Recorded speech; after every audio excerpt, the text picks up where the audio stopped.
Well, you know what we're going over today. Welcome to Interesting History. Today, let's finish going over the case of the Zodiac Killer. Let's continue on where we left off. To this point in time, the infamous serial killer had claimed the lives of 5 of his 7 victims, though he claims the number could be as high as 37. On October 20th, 1969, somebody claiming to be the killer called the police demanding one of the 2 famous lawyers at the time appear on the show AM San Francisco. Melvin Belly obliged, and during his time on the show, a man claiming to be the killer requested his help, but the calls were traced to a mental hospital patient, proving that this was not indeed the murderer. Later, however, a letter containing another bloody piece of his last victim's shirt was sent to Melvin to confirm the reality that the killer was still out and about.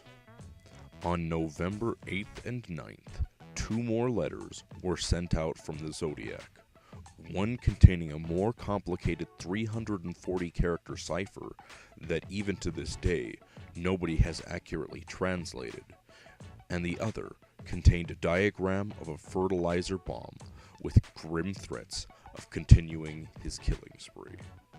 In March of 1970, a Kathleen Johns was pulled over to the side of the road by a man who claimed that her tire was loose. He fastened it and led her on her way when it immediately fell off, and he offered her a ride. This man, heavily thought to be the Zodiac Killer, then abducted her and started driving away. It wasn't until she ejected herself from the car and the Zodiac Killer failed to find her afterwards that she managed to escape. The Zodiac then also wrote in the letter that it was indeed him who was responsible for that abduction attempt.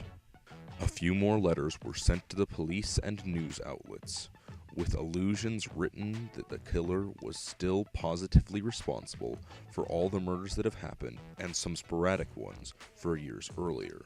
It was clear, though, that the Zodiac was ready to disappear, and on January 29th, 1974, after 3 years of silence, the Zodiac Killer sent his last letter to the Chronicle that seemed like a joke review of the movie The Exorcist. The letter concluded with the score Me equals 37, SFPD, or assumably San Francisco Police Department, 0. And just like that, the Zodiac vanished.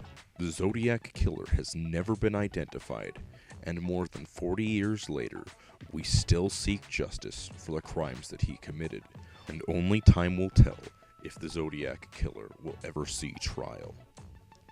The Zodiac Killer remains one of, if not the most famous serial killers of all time, and his reign of terror makes for some seriously interesting history. Thank you for watching, and thanks for the overflowing support. I hope you join me again for more interesting history next time. Thanks again, and you have a good night.